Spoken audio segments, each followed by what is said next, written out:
Hi everyone, in this video, I will show you a guide to running payroll on Paycom Payroll tutorial for beginners. First is to log in and sign up for an account on their website on paycom.com. Now, on setting up payroll for the first time, employee information. Ensure all of your employee profiles are complete, including personal details, personal information, and tax form. On earnings and deduction, set up pay rates, overtime rules, and bonuses.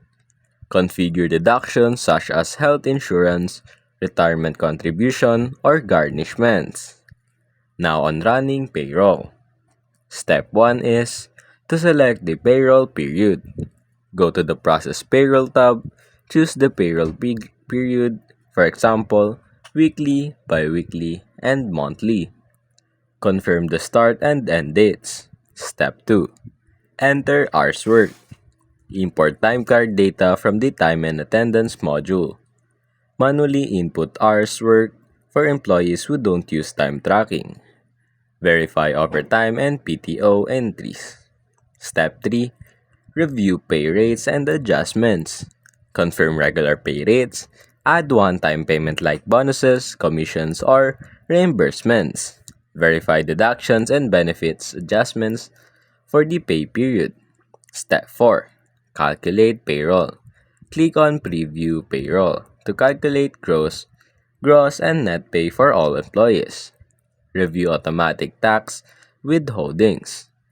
Resolve any flagged errors before proceeding. Now, on approving and submitting payroll. Step 1. Review payroll summary. Check the following details like total gross pay, total deduction, and employer tax liabilities. Step 2.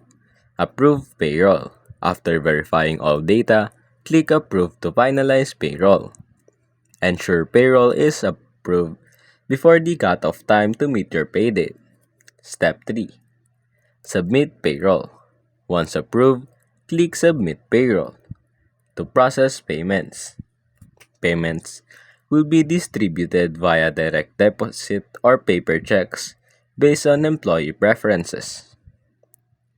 Now on post payroll activities. On generating reports, access payroll reports for employee pay stubs, tax summaries, payroll journal entries, and save reports for recording or record keeping and compliances. Tax filings. Paycom automatically calculates and files payroll taxes. Verify quarterly and annual tax filings, or filings rather. Now on employee notifications.